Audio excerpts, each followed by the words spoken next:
అందరికీ నమస్తే అండి. నేను భాషా ప్రాపర్టీ నుంచి ఇంకో కొత్త ఇంటి తేవడం జరిగింది. ఆర్ఆర్పేట, కొత్త ఆర్ఆర్పేటలో 20 అడుగుల రోడ్లో కొత్త కన్స్ట్రక్షన్ చేయడం జరిగిందండి.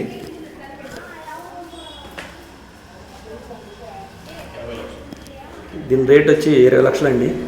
కొత్త ఆర్ఆర్పేటలో ఎవరైనా ఇల్లు కావాలి అనుకున్న వాళ్ళైతే ఈ వీడియోని షేర్ చేసుకోండి. మన ఫ్యామిలీ ఫ్రెండ్ సర్కిల్కి వీడియోని అదే పంపించండి. కొత్త ఆర్ఆర్పేటలో కొత్త కన్స్ట్రక్షన్ 20 లక్షలు రేట్ చెప్తున్నారండి. రోడ్డు వచ్చి 20 అడుగుల రోడ్డు అండి. మీకు సీలింగ్ కానీ కింద స్టైల్స్ కానీ బాగుందండి. అన్నీ కొత్త కన్స్ట్రక్షన్. మీకు లోన్ కూడా మా దగ్గర అయిద్దండి. మీరు కావాలంటే చేయించుకోవచ్చు, లేదా మమ్మల్ని చేయించుకోవటమంటే లోన్ కూడా చేయించుకుంటామండి. ఓకేనండి, థ్యాంక్ యూ అండి. మీకు ఏమైనా వివరాలు కావాలంటే ఫోన్ నెంబర్ ఇస్తాను, దాని ప్రకారం చేయండి. ఓకేనండి, థ్యాంక్ యూ అండి.